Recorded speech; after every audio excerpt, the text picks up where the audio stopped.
Pickle! Hit the air raid sign. It's time for Monday Morning Fallout. Monday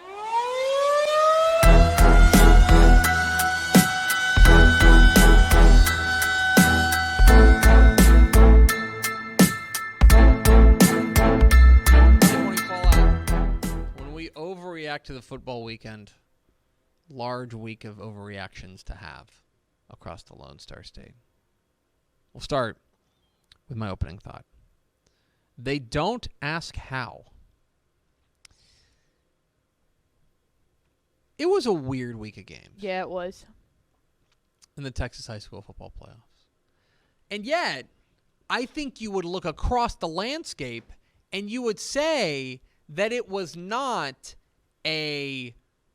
just a flurry of upsets. It wasn't this flurry of unbelievable results that you just couldn't wrap your head around. Right? There were a couple. Mm-hmm. But like this wasn't a chaos week as much as it was close call week. You had a number of teams that I think got into dogfights they weren't expecting before eventually coming away with the win.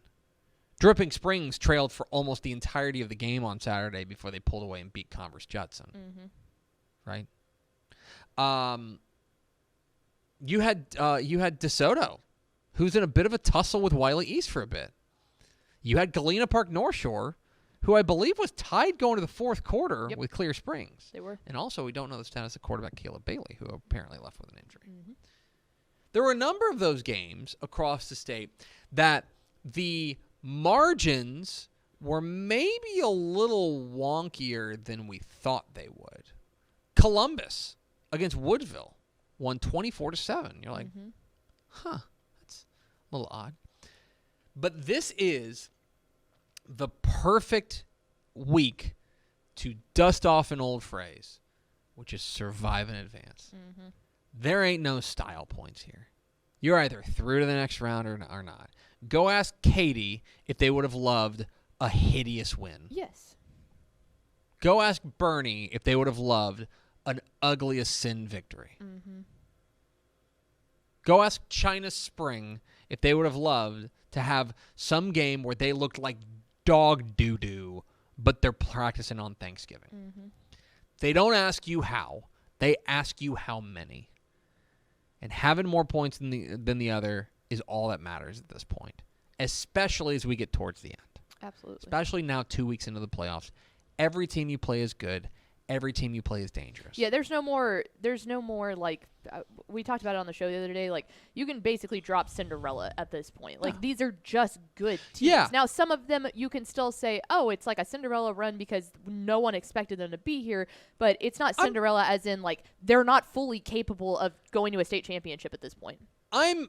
For example, there are teams here that I will be honest, I did not expect to be here. Victoria West was a fourth-place team. Brownsville Veterans Memorial beat Corpus Christi in that same region. What about Italy? Mm-hmm. Italy, nice surprise. But all these teams are good. Yep. And it's important to shift our mindset from what we do throughout the course of the year of like saying, well, what does this result mean moving forward? How do we kind of project this result moving forward? We're at the forward. We're here. All that matters now is having one more point than your opponent at the end. Mm-hmm. Certainly you want to play well.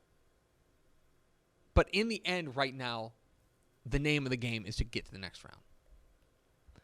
Game of the week happened Saturday. Yep. Midland Legacy 57, Euless Trinity 55 in double overtime.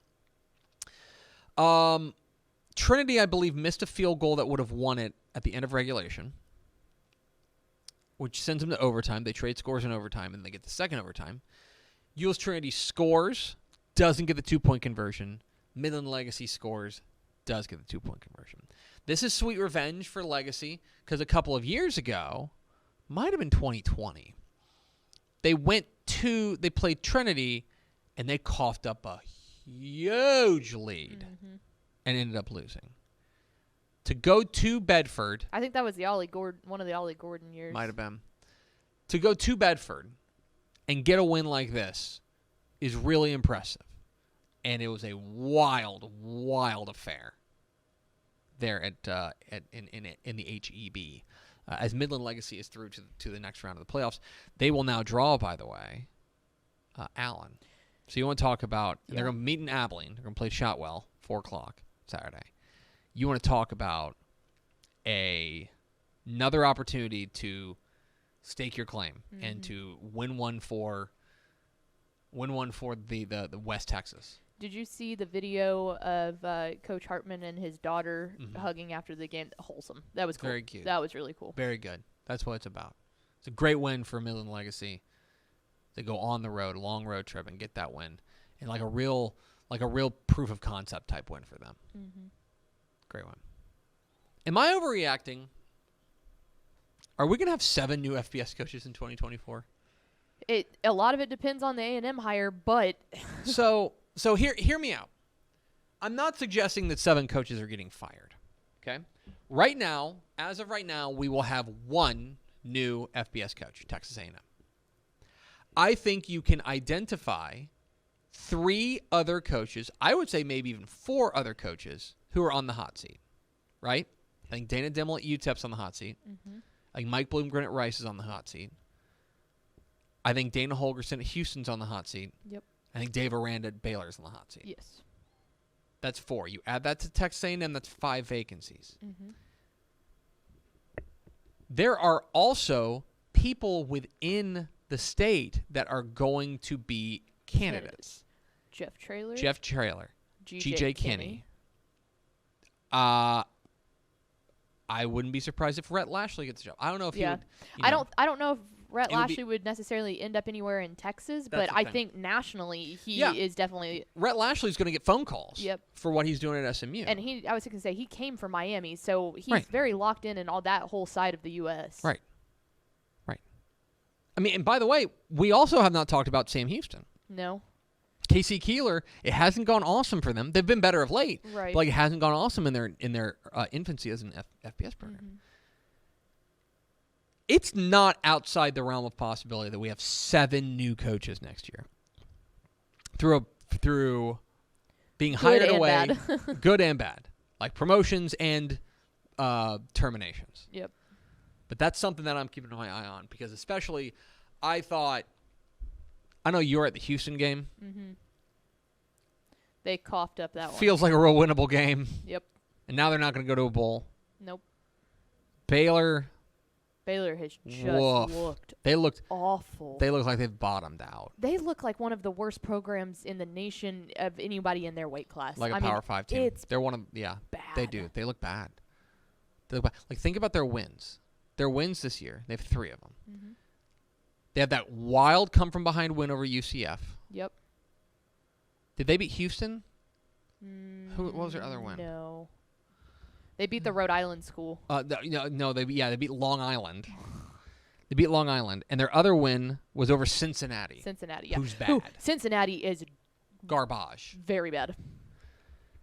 And by the way, they finish at home against West Virginia on Saturday, and West Virginia is probably going to be favored in that game. West Virginia beat Houston.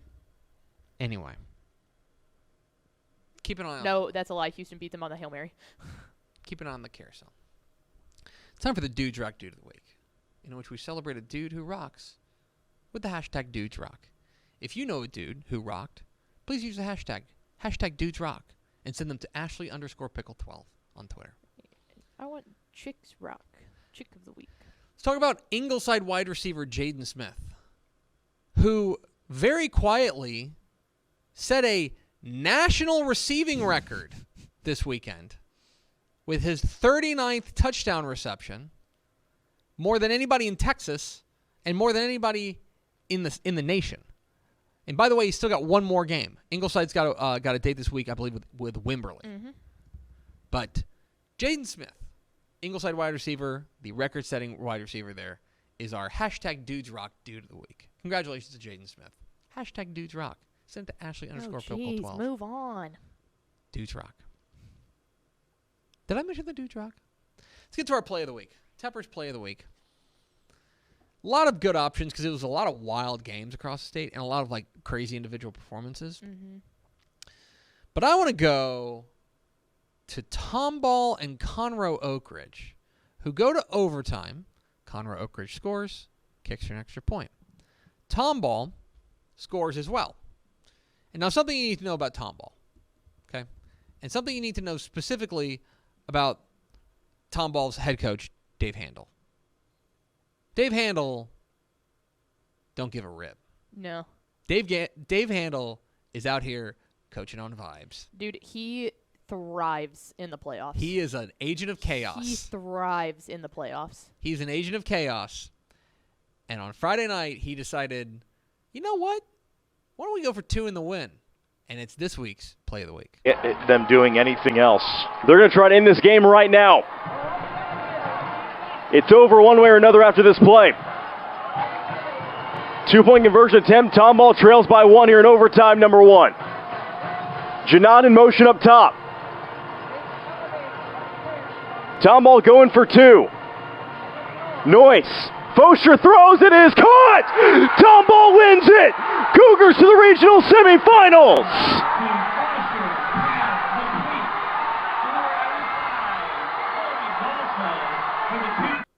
And now, Don't the Matt Step. There it is. The Play of the Week. Tomball's gutsy trick play game winner in overtime.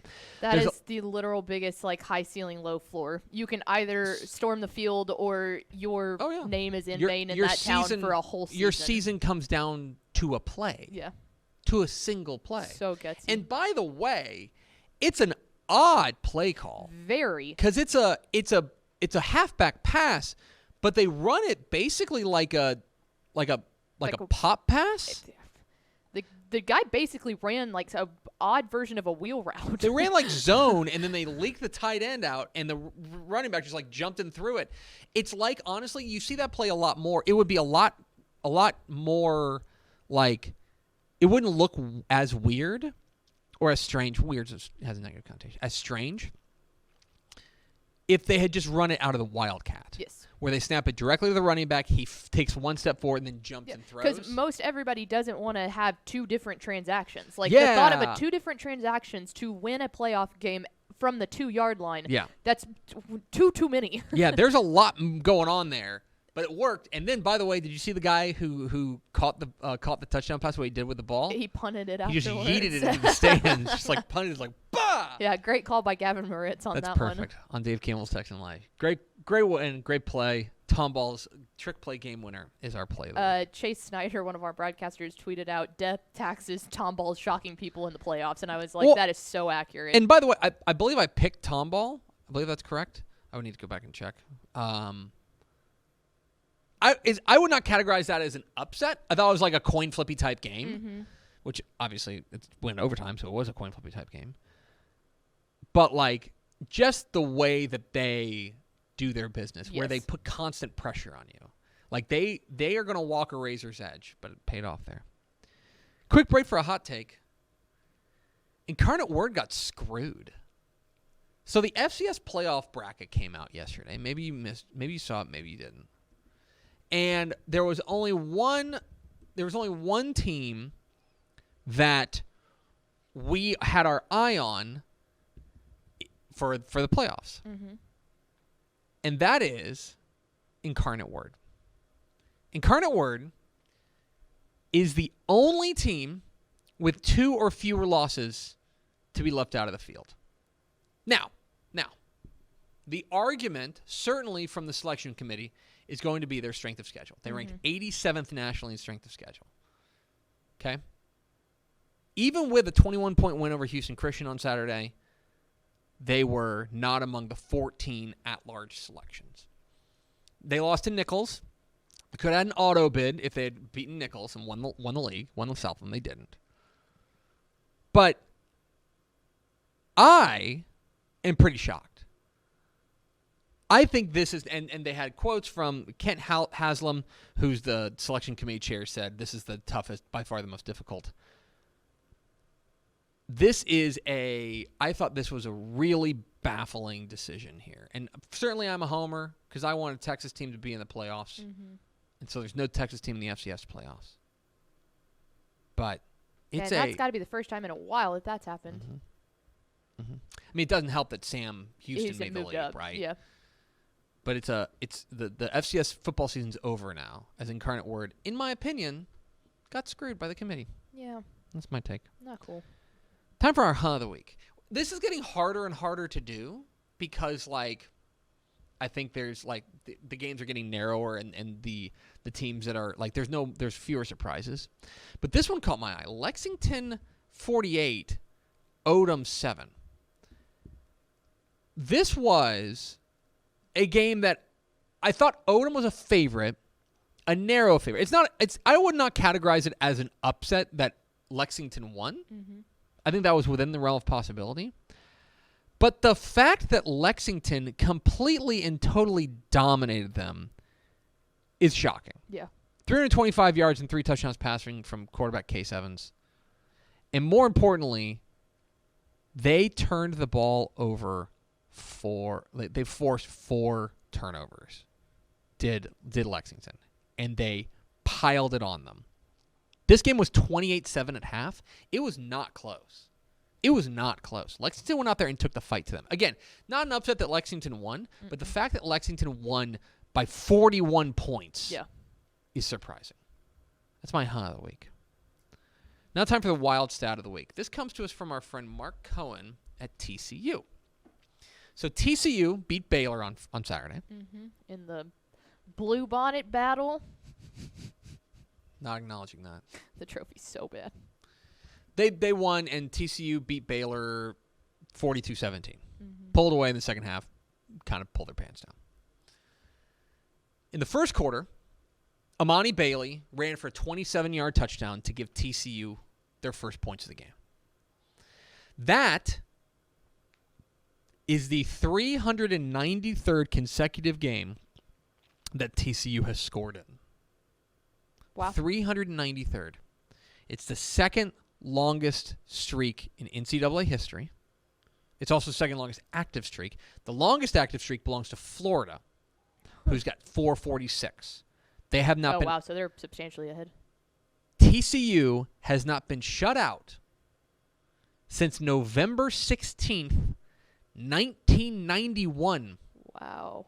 They were very close at risk of losing that in the national championship, but they still put 7 points on the board. They have gone 32 years. Wow. Since they've been shut out. 32 full seasons. That's since impressive. They've been shut out.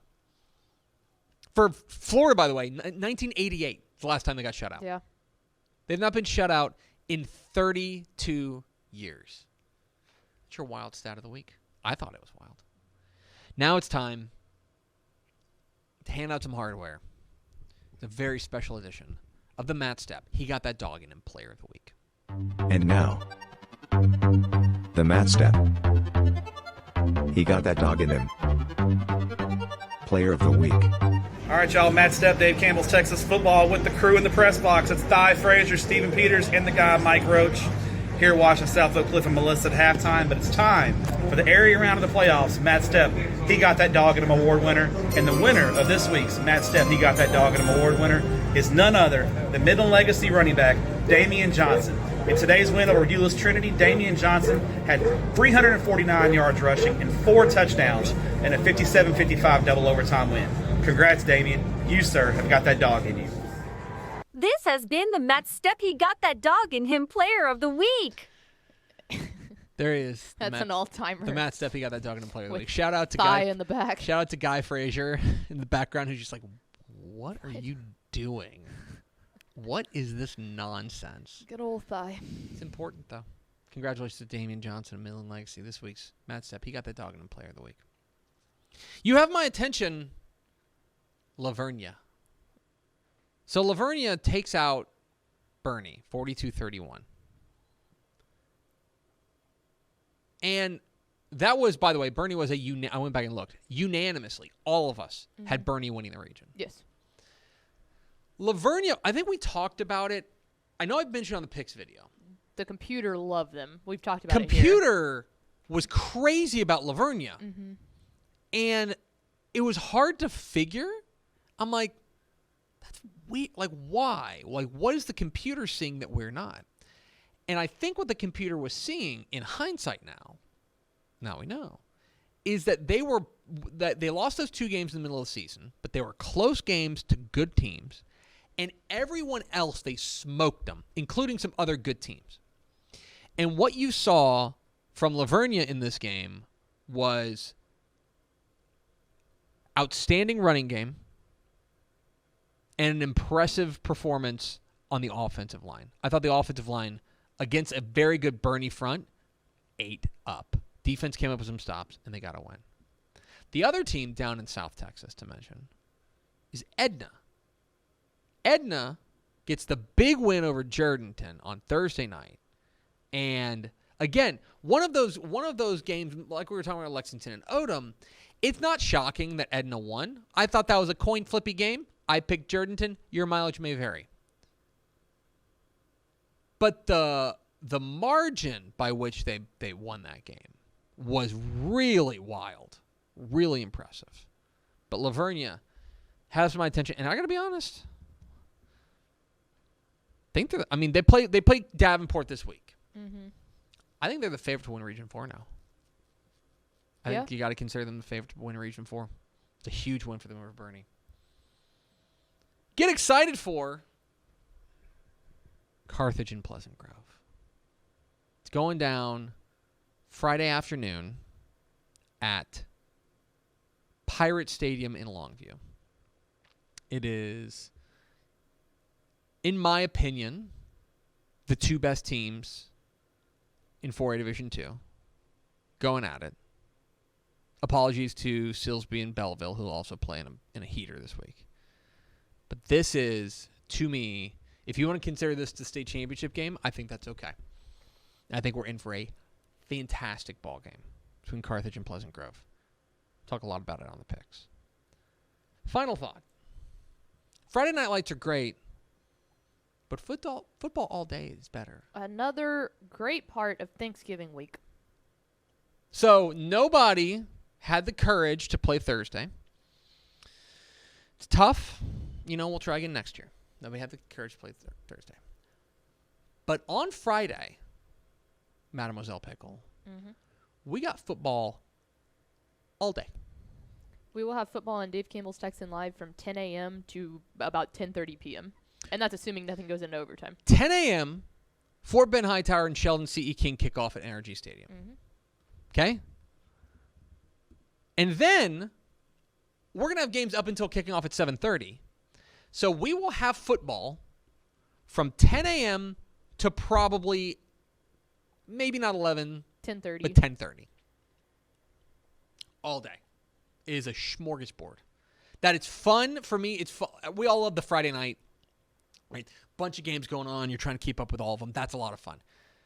But especially this week, there's something really fun about a bunch of high-stakes games going on, kind of like stacking up next to one another and building up to a crescendo, that there's still a ton of games Friday night. Fantastic day. Friday's one of the best days of the year. That's my final thought, and that's Monday Morning Fallout. Hey, thanks for watching this clip here on YouTube. If you like this kind of stuff and you want more of it, make sure you subscribe to our YouTube channel. And remember, you can watch us live every weekday at noon at TexasFootball.com, Facebook, Twitch, or here on YouTube. And if you want more of the best coverage of football in the state of Texas, check out TexasFootball.com and become a Dave Campbell's Texas Football Insider at TexasFootball.com/subscribe.